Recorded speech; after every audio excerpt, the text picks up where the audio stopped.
What's good, everybody? Welcome into the Early Edge Prop Spectacular. We do it every single Friday during the NFL season at 4 p.m. Eastern Time. And I got to tell you, so many people, they want to rep the Early Edge. They want to rep all the different clothes that I wear and the crew wears. Well, guess what? The store is up and running for the rest of the season. We're going to take that QR code, 20% off. And then if you send us your pictures on social media with you wearing that merchandise, we are planning something very nice for those who support us. Now, our college show 2 weeks ago went 12-3. So a lot of people said, oh, that's the best show in the Early Edge universe. Is it really? Is it really? Because my guys here in the props land went 11-3 last week after a winning week before that, because they are the three very best. I don't want to hear about anybody else that has a prop in their name. Don't talk to me. I've got the three best. Let's bring in the stars of the show. You know them. You love them. Look at these three. Come on. First and foremost, live from Parts Unknown. You can catch him on his own show, The Prop Shop, every single Thursday at 4 p.m. Eastern Time, or right here with his boys. We call him PropStarz. You can call him Alex. Welcome back to the Early Edge, sir.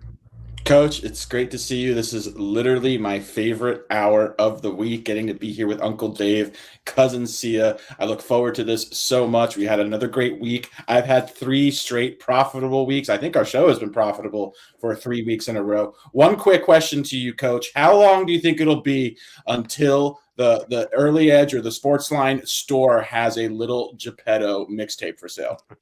I think it's going to be a minute before that store has it, but I'm working on another little store that will have personalized stuff for us. And maybe I'm working on something for all three of you. And maybe little Geppetto will make an appearance there, perhaps.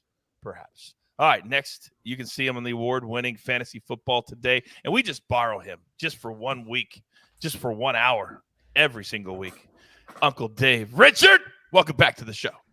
First of all, I want to go to a little Geppetto concert. I want to hear the man live in person. I've seen Coach perform live in person. I want to see little Geppetto get down. And then I want to go to the courtroom and listen to Sia Nejad Esquire put some guy in prison. That's what I want. Before all that can happen, I just want to say that we've been doing great. It's been really a great feeling to help people. As a group, we went 11-3. I'm getting my ass handed to me in the stock market, but not when it comes to player props. And I appreciate all that you guys are doing. And Sia went perfect. Man, I do need some of that Sia energy. So now we're talking. Baby. Let's go. All right. Let's go. Yes. All right. I'm ready. Let's go 5-0. Let's go 15-0. Well, he's channeling the inner best-looking man in all of the Early Edge universe. Of course, you know him, Sia Nejad. How does it feel to have a perfect week, sir? It feels perfect, but listen, every week is different, right? So, 1 week is perfect and 1 week isn't necessarily great. But my attitude going into this week is let's stay perfect. We went 11-3. I mean, that's pretty much near perfect. So I'm actually really excited. And by the way, this is also my favorite hour of the week. And when I said that last week, Coach, you made fun of me, but you don't make fun of Alex when he says it. I tried and true. This is my favorite hour of the week. This is the best show. I can't wait to get started. Well, because I know that Alex spends literally all of Thursday night in the lab, so I believe him when he says it. I think you're just trying to butter the rest of us up. Maybe that's true. Exactly. That's the lawyer in me. Dave knows what's up. Don't worry. It won't be long now before we won't even say that anymore. You're just going to be full-time here at SportsLine, full-time at the Early Edge. Don't worry. We are working on that because you are somebody to invest in, whether it's that or whether it's right here at the Early Edge. Now, let's get into our board. So what do we do? For those of you who are brand new to the prop show, I tell my guys, I need five of the best plays that you have. Props, a lot of them come out on Fridays. They may change by Sunday. I encourage you to watch this show live and not on demand because my guys are absolute market movers. They give out a play. It goes like this. We have receipts. So let's get into it, gentlemen. Now, also, we only get into games that we have plays in. If you have a prop question, Jeweler, AB, they're in the chat. They will answer all throughout the hour and try to keep them to the game that we are in. Then on Sunday, we go through every single game. So, Dave, because you are getting into character so well, I'm going to start with you, sir. And I'm going to go to the Browns, laying 1 in Atlanta against a surprisingly fun Atlanta Falcons team to watch. Total sitting at 47. What do you like in this game, sir? Well, the first thing is I got to unbutton this because I can't do it, Sia. I got too much fat in my neck, but I don't have fat in my head, at least not yet, although people in the comments might say otherwise. I like Marcus Mariota's longest pass to not go 37 yards, therefore under 36.5 yards, minus 121 at Caesars Sportsbook. Little story. In the beginning, there was the heaven and the earth, and then there was Marcus Mariota. He's completed 1,178 passes. Of those passes, 66 of them went 37 or more yards. That's 5.6%. That number's too high.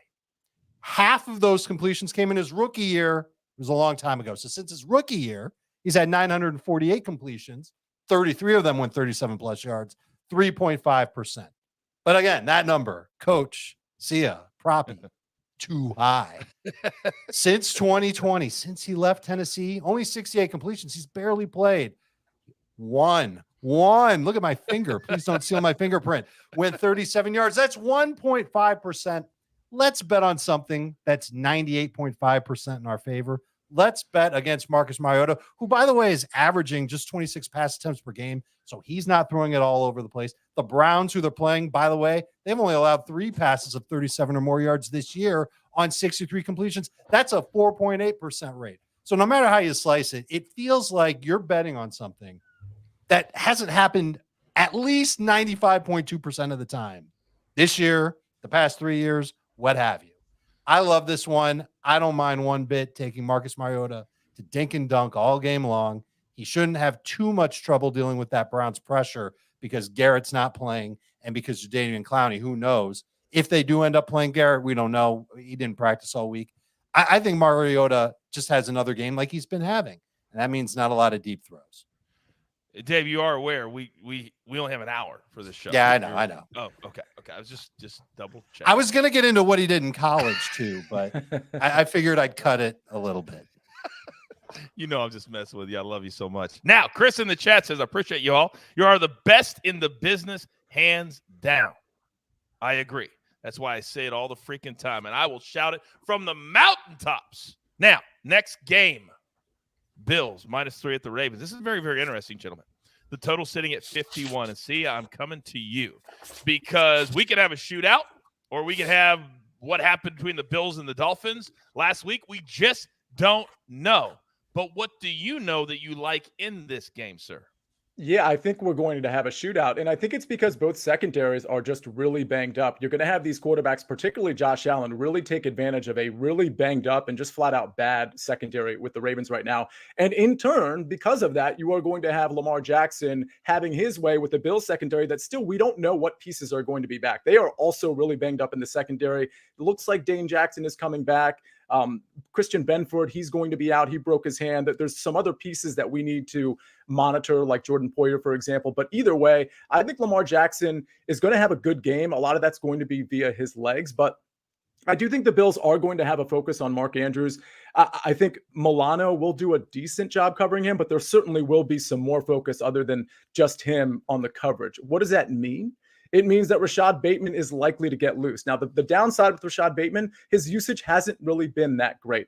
He's only had, 4, 7, and 5 targets over 3 games. And frankly, just from a route share standpoint, it could be better. I do expect that to tick up in this game. And if you look at last week, while the targets were low, there was a couple deep balls that they probably should have connected on. And I expect that to happen in this game. So 47.5 receiving yards. The over is my play with Rashad Bateman. I think this is a back and forth game. I think a lot of receivers are going to have a lot of action in this game. And I think Rashad Bateman has somewhat of a coming out party in this game. He exceeds that 47.5 receiving yard total. Yes, yeah, I think you're spot on. This has a feeling of a game that early edge fans love. We love betting overs. We know that. And we love when there's a game that a lot of overs cash. We love that. I think you found a good one. Alex, let me come to you. I know you have something to say, but we have a question from the chat. Josh Allen over 280 yards based off of what Sia just said. What do you like or what do you think about that one? And then you can add your points, sir. I'd lean over on that, but I honestly wouldn't be surprised if Buffalo came out with more of a balanced attack this week. I think the number's fairly efficient, but again, I'd lean over on it. But I just wanted to piggyback on Rashad Bateman. I consider myself possibly the biggest Rashad Bateman truther in the whole world right now. I love Rashad Bateman. I think he is a must play anytime this guy is under 50 receiving yards, especially when you have a favorable game environment, which this certainly looks to be one between two explosive offenses. A couple things on Rashad Bateman. His 3.05 yards per route run among players with a 70% route participation only trails Jalen Waddle and Tyreek Hill. This guy has been so dynamic, so efficient this season. Also coming off of a season-high 79% route rate in week 3. Yes, we'd like to see more targets, but the fact that he's on the field this much and playing more and more every week is certainly very, very encouraging regarding Rashad Bateman. So absolutely love him. He has one of the deepest A-dots in the NFL. He clocked the highest speed with the football in his hands this season. This guy is just a big play waiting to happen. It takes 1 or 2 receptions to go over 50 yards if you're Rashad Bateman. Educate and entertain, my man. Educate the people and entertain. Now, while you were talking, my man Hills to the top 1 says, Uncle Dave unbuttoned his shirt. Is he no longer in the Latino mob?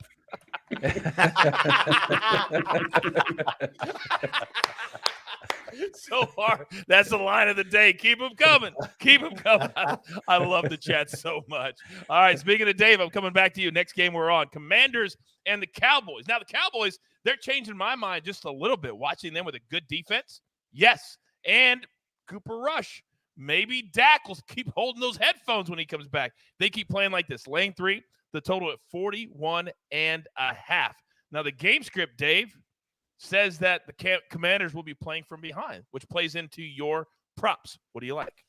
There's 2 props I like in this game, and I don't mind doing a same game parlay. I just don't have the odds for it, but I would imagine that they'd be pretty good because one of these, the odds are in our favor. First one, Carson Wentz over 35.5 pass attempts at -125 at Caesars. And does this sound familiar if you were watching last week? I don't know if we've ever had a back-to-back player prop recommendation where I've liked something in 1 week and then gone back to the next week. I don't know if any of us have ever done that, but I'm going back to the well, guys, because last week, this team, the Commanders, 65.5% pass rate. That was 8th highest. After their last game, they've moved to 5th, 67.1% of the time they're throwing the football. Who's throwing the football? It's Carson Wentz. He's had at least 41 attempts or more. I said at least 41 attempts each of his first 3 games. He had 43 pass attempts last week, and he was still sacked 9 times. That means he had over 50 dropbacks. This is a team that does not want to run the football. They're happy to throw it. Dallas is better against the pass than they are the run, but Washington they're not going to do that. So let's take the over again on Carson Wentz. He's going to throw at least 36 passes. J.D. McKissick over 3.5 catches is the other one. And normally when I see something that looks like a sucker bet, I take a big step back. There were a lot of them last week that I had on my list. I didn't bring them to the show. And you know what? They were all wrong. So that's the only caveat, because every other stat tells me that J.D. McKissick is going to get at least 6 catches. He's had that each of the last 2 weeks. He's had at least 7 targets each of the last 2 weeks. He's played at least 45% of the snaps each of the past 2 weeks. And the Cowboys, and this is why I think the Commanders lean on their running backs through the air in this game specifically. They're allowing 8 yards per catch and a 92.3% catch rate to running backs through the first 3 weeks of the season. Guys, I like both these bets. I think McKissick gets at least 6 grabs. So I would take over on 4.5 if you can find it that high. The odds should be crazy on it, but 3.5 is what I see, and I would easily take that one. To Dave's point, which is why he is so brilliant on this show. What do we have, Dave? Cowboys and Giants Monday night. We were on the under for who? Saquon Barkley. And what did he do? Kept catching, yeah. And he sailed to the over. I wasn't sure which under you were referring. Yeah, so that's exactly what you were talking about. Am I right? Yeah. Am I right? Exactly. That's it. There it is. I'm telling you. Commanders are going to copy. It's a copycat league. It's a copycat league. I love it. And by the way, if he gets to 6 catches again, you won't see this number. the rest of the season, or at least the next few weeks. So let's get it in this week and catch. Well, I can tell you one other thing about the Commanders' offense. Sure. They're getting a great running back named Brian Robinson. It could be by next week. Remember, this is the rookie who got shot during a carjacking. Mm-hmm. Crazy story, survived, and they put him on IR to begin the season. He's eligible to come off of IR in week 5, and there's some talk that he'll be ready to go. They're definitely going to give him an opportunity to come off of it. And if they do, they might be able to run the ball a lot better and more effectively than what we've seen through the first 4 weeks of the season. And that means these types of props are going to be more toward the under. We're going to want to take the under on them starting whenever Robinson comes back and looks like a good running back, which is how he looked in the preseason. Alex, can you keep us honest on that for Sunday to make sure we know if he's in or out of the lineup, please? He's not eligible to return until next week. Yeah, he won't be back next week. Okay, next week. Okay, right. Gotcha. I thought. No, okay. I don't think I would play these if Brian Robinson were coming back this week. Okay, very good. Not. And take that information and use it moving forward. It's all about the education and the information. Now, Sia, when I watched the Cowboys play last week, it was almost like a changing of the guard in my mind as I watched this game, right? Because Ezekiel Elliott, yeah, he's out there, but for the majority of the game, we're seeing the other guy, and he's fast, he's dynamic, and he is confident. And you like him this week. Who am I talking about? Yeah, we're talking about Tony Pollard, and we're specifically talking about his rushing and receiving prop, which I like as over 60.5. I think it was 59.5 about an hour ago, so it's slowly ticking up. People must have gotten word that I was putting this prop out. I don't know how that possibly could have happened, but over 60.5 at minus 115. So here's the thing. Zeke still gets a lot of run, and for the record, I think Tony Pollard is way more dynamic than Ezekiel Elliott, but Ezekiel Elliott still does some good things. He's a good pass blocker. He's good between the tackles, or at least he's okay between the tackles. With all of that said, Zeke, I think, had around 5 yards per carry last week. Well, you know what Tony Pollard did on his carries? Over 8 yards per carry. So this is like clearly the back that is more inclined to give you the house call, more inclined to break the big run. And oh, by the way, the Washington defense is allowing 5.27 yards per carry this year, which is a really big number. And just like I mentioned last week when I was talking about Devonte Smith, the Washington football team, otherwise known as the Commanders, allow more explosive plays than any team in the NFL. Is Ezekiel Elliott going to take advantage of those explosive plays? Maybe, probably not. Is Tony Pollard? Yeah, probably. So when you're looking at this rushing and reception total, and I understand he didn't get any catches last week, you have to keep in mind, though, there were a lot of catches schemed for him specifically in the first quarter that just didn't work out. The week before that, he had 4 catches on 7 targets. That's why I'm incorporating the receiving and the rushing, because as long as he has his hands on the ball against this defense, he can get this total in 3, 4, 5 touches potentially. So I like Pollard over 60.5. I think Washington is going to be playing from behind just like they were against Philadelphia, just like we predicted. I think, by the way, the Dallas Cowboys covered this line of -3. I'm shocked as it's as low as it is. We know, Coach, I know you're a big fan of Cooper Rush. He's showing everybody that he's actually potentially a starting quarterback in this league, and I don't think we're going to see any different this week. In the second half, if the Washington football team is way down, I see Tony Pollard spelling Ezekiel Elliott a little bit more. And for some reason, if they happen to be down, Tony Pollard will likely be in there more often than not, rather than Zeke, at least with some of the passing work. So I like Pollard here quite a bit. I think you are absolutely spot on. Alex, let me come to you. As long as we're in this game, we were on CeeDee Lamb on Monday because we felt like it'd be a good matchup. Do you think for him this week, because people love these star receivers, will this be a good matchup for Lamb? It is a good matchup for Lamb. I've been encouraged by CeeDee Lamb getting a healthy target share. Seems to have good chemistry with Cooper Rush as well. He's actually run cold. If you look at some of his advanced metrics, he's due for some positive regression because he is getting heavily targeted. Those targets are coming deep down the field as well. So, yeah, I think there are potential spike games looming for CeeDee Lamb, and this certainly looks like potentially one of those games against a Commanders team that gives up a ton of production to opposing number 1 wide receivers and could push the Cowboys a little bit, and this could have some sneaky shootout potential, which definitely benefits Lamb. Dave, go. I was just going to say the Commanders are bottom 5 in receiving yards and yards after catch allowed to wide receivers. CeeDee Lamb's amazing this week. Mm-hmm. There you go. There you go. Little bonus information for all of you out there. By the way, To The Moon 24 says, I love this channel. They hit big last week, 11-3 on their calls. Well, To The Moon, we're here every week, and we win just about every single week because that's how good we are. But we don't enjoy it unless you do it with us. So welcome to the show. Tell all your friends. There's no limit on how many people can come here. So come on. Come on. Now, next game that we are involved in, Seahawks and the Lions. Now, somebody in the chat already told me Swift is out. Amon-Ra Brown out. So we've got some issues in this game. However, I'm coming to you first. There are a couple that you have targeted. We've got an over from you and an under from Dave. So Sia, let me start with you. What do you like? Yeah, I like Rashad Penny over 59.5 rushing yards. So I was considering this earlier this morning, but I wasn't sure I wanted to put the play in because my thought was I'm a little worried about how the game script goes with Rashad Penny specifically if Detroit opens up a big lead here, because we know how dynamic, obviously their defense is a problem, but we know how dynamic that offense can be. And if Seattle's behind, they've shown us just last week that they can put some of that passing game together with Geno Smith, Tyler Lockett, and DK Metcalf specifically. But with DeAndre Swift out, which we kind of knew, but Amon-Ra St. Brown also out, I don't see a scenario where DJ Shark and Josh Reynolds and Jamal Williams are running away with this game behind Jared Goff. And what that means to me is that Penny is going to be a centerpiece of this game. So yes, Ken Walker is on this team. Travis Homer is injured. So DJ Dallas as well. But I think this game is going to be close. I think it's going to be a lot of running either way. That doesn't mean that DK and Lockett can't have good fantasy games. I'm just suggesting that on the Seattle end,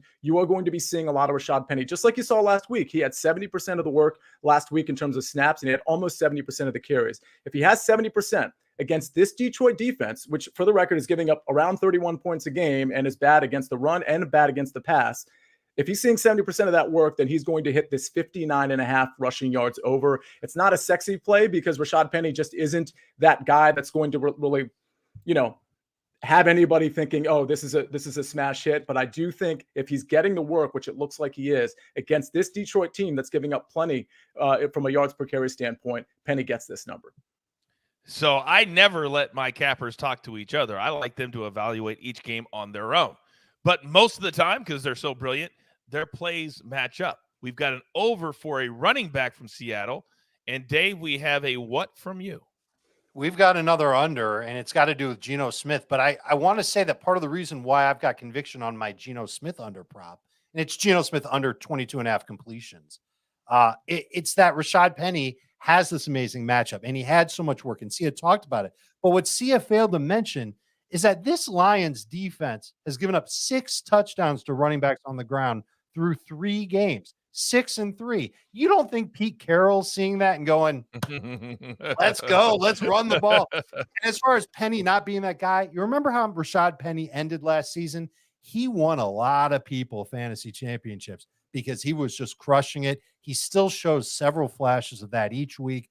I think he's going to be the best running back for Seattle in this game, and maybe one of the best running backs in week number 4. So, Sia, I'm with you all the way. I even like his over on 13.5 attempts. That's at -109 last time that I checked it out. But let's get to Geno, who's completed exactly 23 passes in each of his first 3 games. And now here comes a line that's 22.5.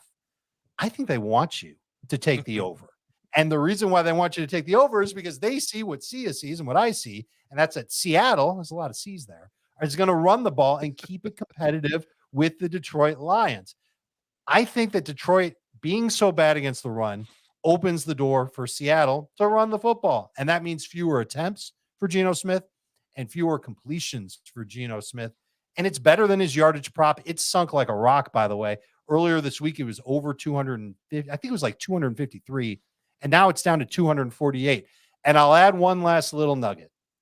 Guys, the sharps have been on this one. When I originally found this prop yesterday, it was under 22.5 completions plus 129. It is now minus 111.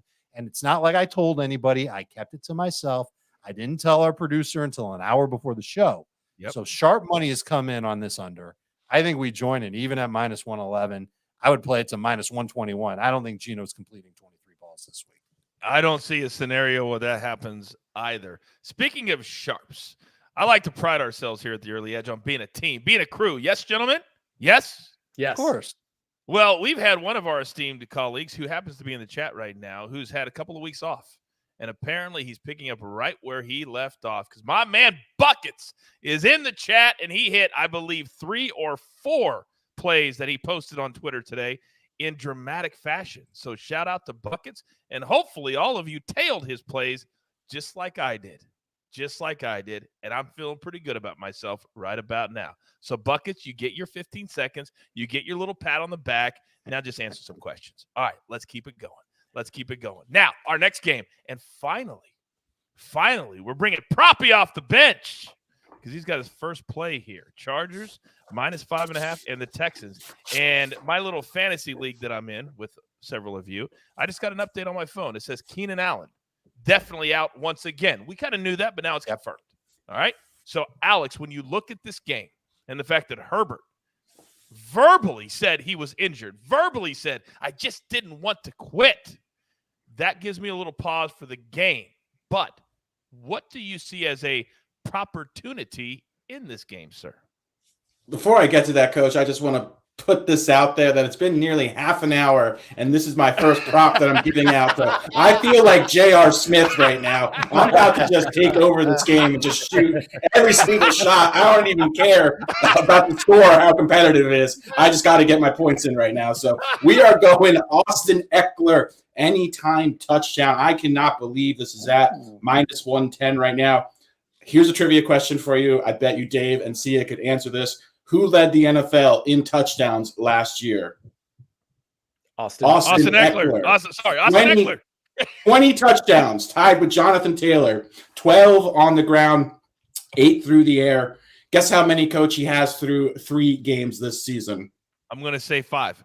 Zero touchdowns for Austin Ekeler. If there was anybody due for a touchdown, it is Austin Ekeler playing the Texans, who are an excellent matchup. They've actually been somewhat solid against the pass, way more susceptible on the ground. They're 30th in rushing DVOA. Brandon Staley also went on record after week 3, after that Chargers loss to Jacksonville, saying that he needs to get the ball in Ekeler's hands more. He only had 4 rushing attempts versus the Jags. Again, this is the quintessential get-right spot versus the Texans. I actually like him to score 2 touchdowns, which you can get at +500. That's not an official play, but that's something I bet privately. And I even sprinkled a little bit on Ekeler to score 3 touchdowns at +2200. Jonathan Taylor, week 1. 13 carries, 161 yards, 1 touchdown versus these Texans. Javonte Williams, week 2, 15 carries, 75 yards. Week 3, Khalil Herbert, 20 carries, 157 yards, 2 touchdowns versus these Texans. I like Ekeler's rushing line at 54.5 yards, but I love the value for him to score a touchdown. He's going to score a touchdown, and I predict he scores 2 against the Texans Sunday. Wow, very interesting. I wonder if we should start implementing, if you predict 2 touchdowns, you can get the VJM that way. Maybe more ways to get the VJM. By the way, see, I don't know if your ears were burning last night on our Thursday night show, but it wasn't me. But somebody was teasing about you getting overconfident to get into the club. I don't know. It was a whole big thing. So, I don't want to get into it. I actually happened to be listening at the time, and I jumped in the chat. A few people said hi to me, but nobody on the show actually noticed. Probably a good thing. I was just saying it does matter that I was a 3-time VJM champion last year. Here's the thing, Coach. You and I should be in the club. You realize that, right? If the refs had called a pass interference when Noah Brown got tackled in the first quarter, like literally practically tackled. You realize Tony Pollard was in the game. Like he was actually in the game. They go to the 1-yard line or the 2, wherever they spot it. And Tony Pollard likely gets that carry, at least the first crack at it. And we get in the club. It was the reffing was disturbing in that game. Excuse me, gentlemen. This right here is the world's smallest violin playing for both Sia and Coach. Yeah, you guys should have been in the club. I should have hit every single bet that I've ever made as well. So, listen, when you get tackled in the end zone, people need to throw a flag. That's the point I'm making.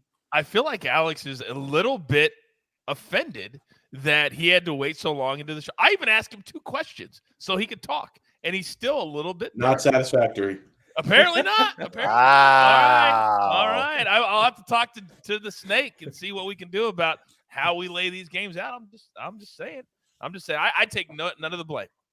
Now, if you were happy, I take all the blame. All right. Now, we've got several more picks to get to, but as you know, the salaries for these 3 men are astronomical. So I've got to pay those pesky little bills. Here's a word from one of our incredible partners. And we are back. For those watching on YouTube, listening on Apple or Spotify, welcome into our Early Edge Prop Spectacular. We do it every single week at 4 p.m. Eastern Time with Uncle Dave, with Sia, and, of course, with PropStarz. So let's continue. Of course, since we made Alex wait so long, he gets 2 in a row. So, Alex, let's go to the Bears and the Giants, a game I will not be watching 1 second of, but I do hope to cash 1 prop ticket. What do you like in this one? Yeah, this is a prop that I love, Coach. I've given this out in both my article, and now I'm giving it out here on stream. It's Saquon Barkley over 16.5 yards for his longest rush of the game. Listen, so far throughout this season, Barkley is on a very short list of best offensive players in the NFL. He's a big reason, the reason, in my opinion, why the Giants are 2-1. He has been their entire offense. He's averaging 105 rushing yards per game. He's had at least a 16-yard gain in all 3 games of this season as well. It's just is not a prop I think we need to overthink. He's going to continue to get 18 to 22 rushing attempts per game. The more opportunities you give him, the more chances he has for a big gain. It is that simple. This also might be his softest matchup as well. He'll face the Chicago Bears team, 22nd in rushing DVOA, ranked lower than any team he's faced so far on the Giants schedule this year. Giants are also 2.5-point favorites, which could lead to a lot of rushing volume for Barkley and the Giants. The Giants wide receiver group just decimated. Sterling Shepard done for the season. Wan'Dale Robinson not going to be active for this game. Either is Kadarius Toney. That leaves Richie James and just a bunch of special teams players.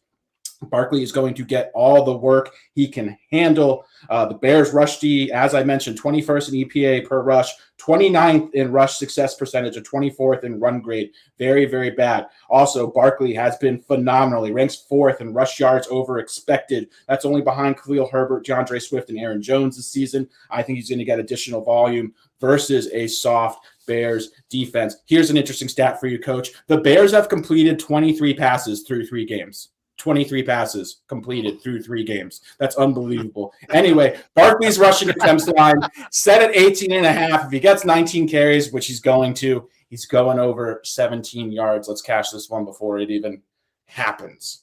If people are wondering, he had a run for 36 last week, 81 yards. But see, I got to come to you with another question because we talked about it on the show on Monday night, and we talked about how the rushing prop for Daniel Jones was a little bit high at 27. And he went for 79 yards. Do we think this week will play into that again? I'm sure the number is going to be a little bit higher when it finally locks in. But 9 carries for 79 yards, my goodness. Yeah, and I think that a lot of that was out of necessity, right? Because the Cowboys' front 4 particularly was so ferocious, and he had to just kind of escape. And once he realized he could do that, I think in the second half they had some actual plays designed for that. But a lot of that was just him improvising. I don't know that he's going to need to do that this game because of the defense he's facing relative to the defense he faced last week. So it's not a play for me. But I thought it was high last week. I was obviously wrong about that, but I think if I were to lean anywhere, I would lean the under, and it's probably an inflated number. But in other words, I would take advantage of the inflated number this week because I think that was more circumstantial than anything.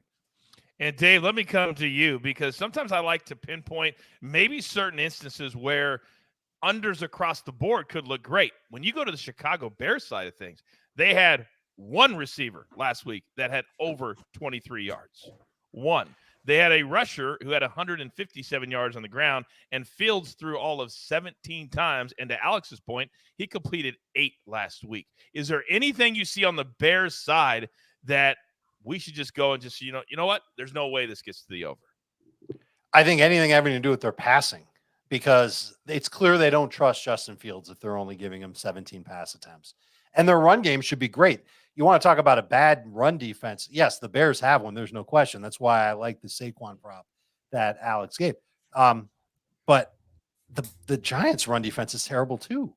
And Khalil Herbert fits what that offensive line can do as a run blocking unit. I think they lean on Khalil Herbert. He is a top 10 fantasy running back for me this week. And I'm not sure what his numbers are as far as rushing yards, his player prop, but let's spitball it at like 64, 65 and a half. That's pretty high in general for running backs. I would take the over on that. Not only are the Giants bad against the run, they played on Monday. So I think Khalil Herbert can take advantage with his young, fresh legs. All right. Very, very good. You got both sides of the fence. By the way, little issue in the chat. David says, sorry, coach, always side with Alex. Never bite the hand that feeds you. Interesting. Interesting that you would take that stance, David. Up next. Very smart chat we have.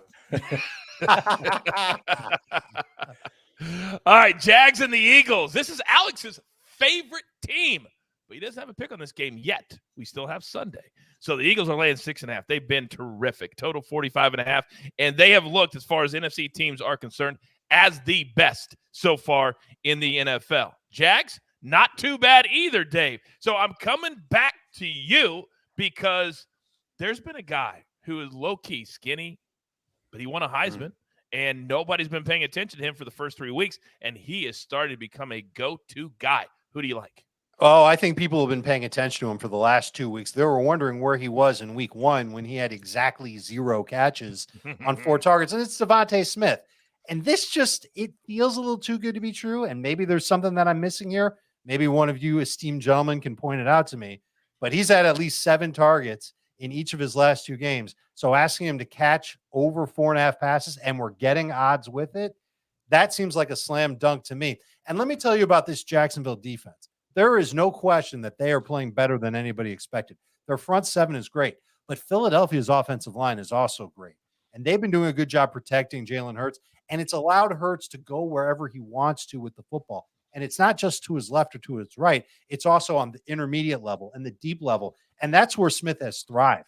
And so with at least 7 catches in each of his last 2 games, going up in a tough matchup, Jacksonville's kept receivers under 55% on a catch rate. I think they blast them. I think they stay undefeated. I think the Eagles keep rolling. And I think Devonte Smith has at least 6 catches in this game. Going to be awesome for fantasy. And it's going to be awesome for people who bet this one because the odds are in your favor. This is a good double sprinkle to put on this week with Devonte Smith over 4.5 catches. When my man, Uncle Dave, finds a double sprinkle, I consider that a lock. See ya, go. Coach, again, I'm a little offended. I know people are jumping on you, but I did have Devonte Smith over 44.5 receiving yards last week. So we were on him last week. And honestly, that was an absolute gift. I like this play from Dave. I will say this. I like his receiving yards again this week. It was almost a play for me, maybe because I only gave out 4 plays on this show. It might end up being a play for me as we get closer to Sunday. It's 55.5 yards, 11 more than he had last week. I said last week he could get that 44.5 on one single catch. And oh, guess what? He did, along with another 120 yards on top of that. So Devonte Smith is in a really good spot. The only question is whether the Jaguars can push back a little bit because we know the Commanders really didn't. But obviously Devonte got there anyway. But I absolutely like Devonte Smith, whether it's fantasy or his receptions or his yardage prop. I'm probably going to end up being on that yardage prop over 55.5 yards.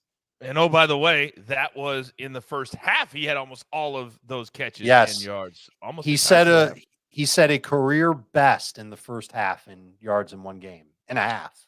By the way, Dave, real quick, Michael and Tim in the chat helping us out. They said the Herbert on DraftKings is at 77.5. Your thoughts on that? I know you said maybe 65. Yeah, I said like 65.5, 77.5. I might be a little hesitant. It's worth a sprinkle, single sprinkle. Okay. All right. Very, very good. All right. We got to move on to our next game because Alex is getting restless again. I love when I see a hungry PropStarz. That's when he's at his very best. So the Jets and the Steelers. Boy, do these 2 teams need something good to happen to them. Steelers at home, laying 3.5. The total 41.5. And probably the throwing offense of the Steelers has been anything but nice. But I started to see last week a nice little pairing between Trubisky and the guy that you like a lot this week. If they can connect is another story. Talk to me. Yeah, there's a glimmer of hope in this Pittsburgh Steelers offense. That is by the name of Deontay Johnson. I like him over 5.5 receptions. He gets a great matchup. He's playing the Jets. They are a strong bet to be maybe one of the biggest pass funnels in the NFL this season. They're dead last in passing DVOA as well. This is an excellent matchup. Pittsburgh very likely is going to be more weighted, in my opinion, to the pass in this matchup, considering how inefficient Najee Harris and the Pittsburgh's running game has been this season. I think a lot of that has to do with the offensive line as well. So far, all of the Jets' opponents, I'm talking the Ravens, Browns, and Bengals, all have shifted to the pass and average a pass-heavy 5% over expectation against playing the Jets. That certainly sets up well for Deontay Johnson to get an uptick in volume. Also, I feel like this game is going to be very telling for Mitch Trubisky. If he's not able to light up this secondary, then the Steelers very well might move on from him. So if he doesn't have a good game here, I could see Kenny Pickett starting the following week. So this is a litmus test to see if Trubisky is going to continue being the quarterback. He's going to air the ball out here. Also, Deontay Johnson, it's hard to recognize this because of this offense. He has actually been phenomenal this season. Entering this year, he never had an ADOT, average depth of target, over 9.5 yards. With Trubisky at quarterback, his ADOT is up to 11.5. That is very, very good. And he's earning targets at an elite 30% rate. So Deontay, one of the raps on him, at least when Big Ben was at quarterback, was that he was somewhat of an underneath volume receiver. A guy that just got a lot of kind of like Curtis Samuel's doing right now with the Commanders, gets a lot of passes near the line of scrimmage. That has not been the case this season. He has been an elite target earner regardless of his depth, which is a very good sign. 33% target share, 40% air yards this season. Excuse me. That is phenomenal stuff from him. He's also eclipsed this in all 3 games this year as well. And that's with the Steelers not really throwing the ball at very much. So that's very encouraging. He's eclipsed this in his last 6 games, actually, dating back to last season. He's only had less than 5 receptions in 1 game out of his last 20 games. So this is an obtainable number, something he does pretty much every week. I think with the added potential uptick in volume, with the Steelers having to throw the ball more, this is such a good spot to back Deontay Johnson. 95% of the time he goes over 5 catches, or at least 5 catches. Think about that for a second. 95% of the time. Wow. I got something for Sia and I got something for Dave. So random Breece Hall over 60.5 rushing and receiving. Sia, I'm coming to you. Then Dave, I have one for you on Zach Wilson. What do you think, Sia? I specifically looked at Breece Hall this week. I noticed his rushing and receiving total is actually similar to what Michael Carter's is. I thought 60.5 was a little high. It's one of those lines where I think I'm just going to wait to see if that line moves at all one way or the other. I'm inclined to take Michael Carter's under and Breece Hall's over. But for me right now, both of them are no play. Like, keep in mind that Breece Hall line has gotten inflated from last week. You remember I was on him over 29.5 rushing yards last week, which of course hit. Or it was 27.5, then it got to 29.5. Both hit. But now that's been inflated. I think his rushing total is somewhere in that 39.5 range. I think that's fine, but I just don't want to count on last week's production with Zach Wilson coming into this game. I'm not 100% sure how that running back rotation is going to turn out. I do think Breece Hall is going to get more work than Michael Carter, just like last week, but it's just I don't have enough information to make that call right now. So for me, it's a stay away. All right. You guys notice the low-key humble brag by Sia right there? Yeah, of course. Was it low key? I don't. I was trying to make it high key. It was awesome. Either way, it was awesome. He goes, "Of course it hit. Of course it hit." Now he brought up the name that everybody's talking about. What will it look like with Zach Wilson under center? We know, Dave, that Flacco just aired it out. Didn't care where he's throwing it. Just aired it out like 60 times a game. What do you see from a passing perspective for the Jets this week? I think it could be a little messy and especially frustrating for people who are leaning, let's say, on Breece Hall and Michael Carter and Tyler Conklin in fantasy. Kind of the book on Zach Wilson is that he's a downfield thrower, and when a play isn't there, he's going to run with it. So Joe Flacco wasn't running anywhere, and he also didn't want to get hit. So he's getting rid of the ball as fast as he possibly can. Here's one to the running back. Here's another one to the running back. Here's one to the tight end. Oh, not enough to the running backs. Let me give it to you. And that helps those running backs get over those total number props. But I don't know if that's going to be the case. Zach Wilson's never been a guy to lean on his running backs. They might try and coach it in him, but there's no idea. There isn't any inkling to suggest that idea is actually going to come to fruition. Same thing with the tight ends. He didn't lean too heavily on his tight ends last year, although we can say that the Jets did a lot in free agency this offseason to improve the tight end role on their team. If there's anything to do with the Jets, it's under. I think I would take a lot of unders when it comes to the running backs, the tight ends, and Zach Wilson himself.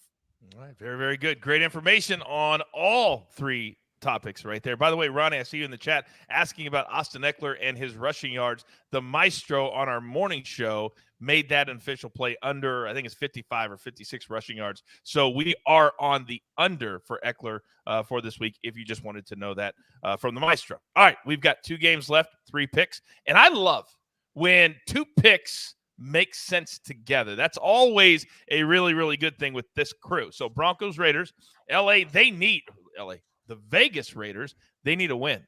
They're laying 2.5 against the Broncos, who somehow have been kind of figuring it out, even though they looked like a mess. Total 45. So clearly, Alex, I'm coming to you first, but I love these 2 plays from you and Sia. Start us off. Yeah, I like Jeudy here in this spot, over 3.5 receptions. You can get this at -110, -115 on some books. Listen, his Jeudy's route participation is a bit skewed by his week 2 injury. In week 1, he ran a route on 91% of Russell's dropbacks, but he was at just 75% last week. To me, he was getting back up to a full-time role. He's 2 weeks removed from the injury. Hasn't really had much target opportunity as Cortland Sutton. He's trailing Sutton in target rate, 24% to 21%. But Jeudy's 1.71 yards per route run understates his target opportunity to date. So I think Jeudy is in a really nice spot here against this Las Vegas pass defense. Hasn't been that good whatsoever. All of the other Broncos receivers are below a 65% route participation this season. So Sutton and Jeudy are really the only 2 Denver pass catchers who are going to get looks or going to play a ton of snaps in this game. We're getting a nice discount here on Jeudy because he didn't play a full-time role last week. Also coming off of that injury, to me, he's going to be close to 100%. And again, we're getting a discount on his receptions and his yards, which I know Sia likes, so I will hand it over to him. Yeah, it's going to be fantastic. And they should, Sia, have a really good pace to it because I feel like the Raiders are going to be playing with some urgency, which also makes these plays a little bit better. What do you like? Yeah, and it's hard to bet on Russell Wilson right now and the Broncos offense in general for obvious reasons. It's just such a hard watch. However, playing that Niners defense, that is a really legitimate Niners defense. This is a different story, and I expect Russell Wilson at least to be a little bit better. But Alex really said it. We're looking for discounts. We're looking for a skewed line that's based on something that is artificial. And when I say artificial, I mean, well, okay, he had his AC joint sprain in week 2 and he left the game. And then in week 3, he was included in the game plan, but I don't know that he was, he certainly wasn't practicing in full all week. And so because of that, we have a situation where a 56.5 point or yardage total might actually be in play here. And what I mean by that is if Jerry Jeudy was healthy weeks 2 and week 3, and he had just, middling results, I think we would see a receiving yard total here against a bad Raiders secondary at I don't know, 53.5, 56.5, maybe even 59.5, like it was immediately, I think, after week 1 heading into week 2. So I think we're getting a really good discount. I'm really glad Alex said that word because that's really what we're looking for with the Rashad Bateman play too. I think we're getting somewhat of a discount because his route share hasn't been very good. His target share hasn't been very good, but you're playing the matchup and you're playing the discount. It's the same thing here with Jerry Jeudy. Like, oh, by the way, in week 1, he had 4 catches. That's not a lot, but he had it for 102 yards. This is the same type of guy that can break one play for this 44.5 yard total. Do I expect him to do that? Not necessarily, but if he gets 3 to 4 catches, which Alex expects him to do, I expect at least one of those to exceed 20 yards, to exceed 18 yards, something like that. That should sail over this 44.5 yardage total. The last 2.5 or 3 minutes is why I tell you all the time, you have to watch this show live. The prop market is so completely different than sides and totals and all that. And all that information is why.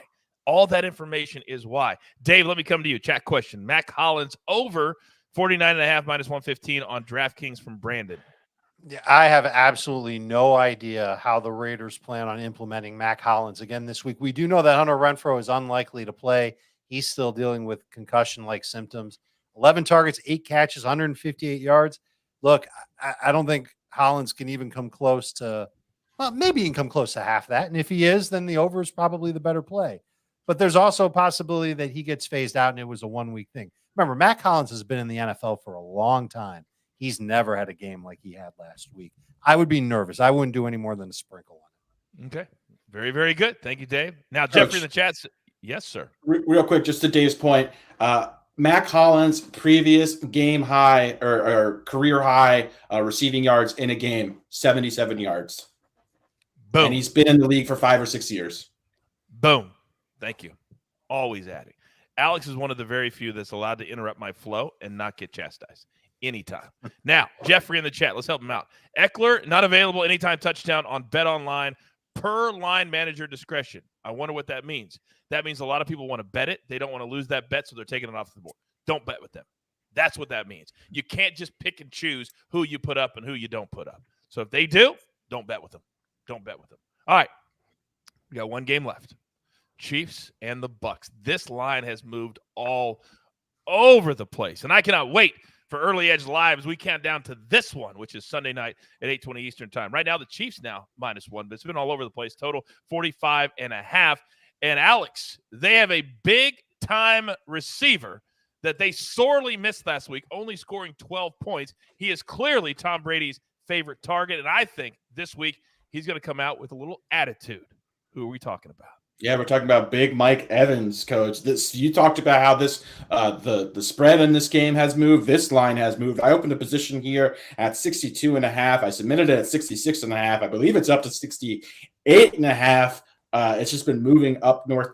I'd play it up to 70 yards personally. Mike Evans back in the lineup, as Coach mentioned. Julio Jones is a game-time decision. Even Chris Godwin could potentially suit up. I don't expect Godwin to. I think Julio's legitimately 50-50. Regardless of who suits up, Evans is clearly their healthiest wide receiver. He's going to be a target monster no matter what wide receivers are active alongside of him. I actually am rooting for Julio Jones because I think he'll kind of take a little bit of pressure off of him to also be active alongside Evans. Evans has been excellent this year. 2.87 yards per route run, a 14.0 ADOT, which is what you're looking for. I talk about it all the time.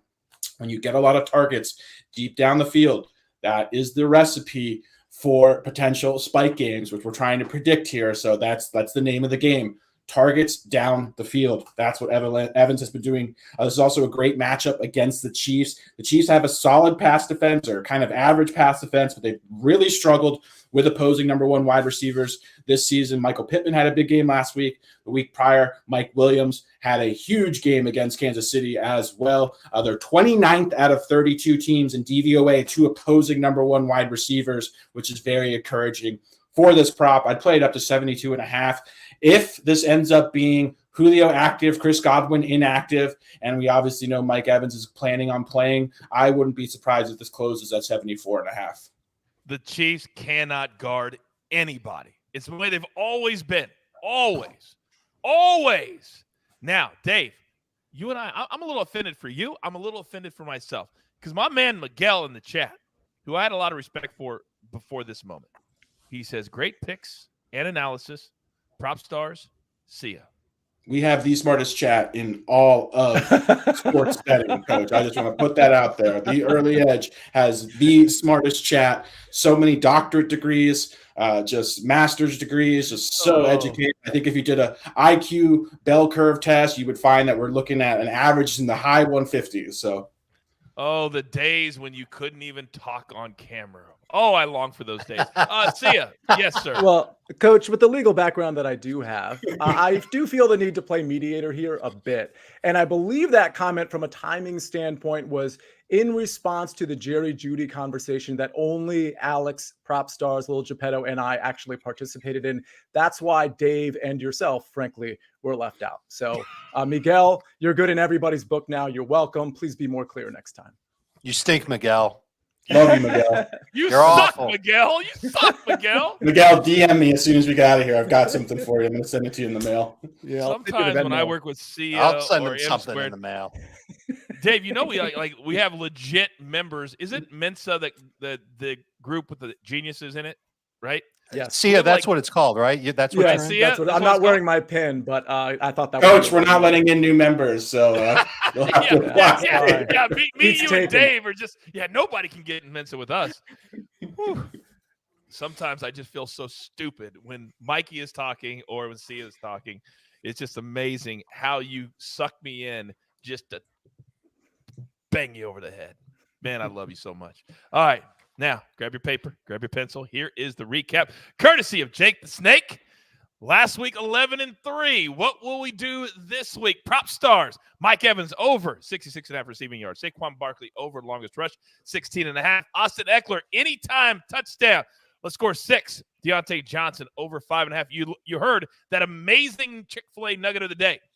95% of the time in his last 20 games, he's gone over at least 5 receptions. Jeudy over 3.5. Then Uncle Dave, he's on Marcus Mariota, longest pass completion. It's going to be a dink and dunk day. This will be easy sweat. Then Devonte Smith over 4.5 catches. Geno Smith under 22.5 completions. Carson Wentz over 35.5 pass attempts. And J.D. McKissick over 3.5 receptions. The man who was perfect a week ago. Rashad Penny over 59.5 rush yards for Sia. Tony Pollard over his combo number of 60.5. Rashad Bateman and PropStarz validated this pick. And then Jerry Jeudy over 44.5. As always, don't forget, on Sunday, we have 3 big shows. Our morning show at 10 a.m. Eastern time. Then noon, we break down every 1 p.m. game, every 4 p.m. game. Then at 7:30 Eastern on Sunday night, we break down the Chiefs and the Bucks for a full 45 minutes. Man, I love doing this so much. There's only one thing left to do, and I believe you all know what that is. You've got your marching orders. Let's take all of these prop tickets straight to the pay window for my entire crew. Love them all. Uncle Dave, PropStarz, Sia, and Jake the Snake on the 1s and the 2s. I am the coach. We will see you on Sunday morning. I'm off. I am off on Saturday, but we'll be constant on social media, constant with cashing tickets, because that's what we do at the Early Edge. Good luck.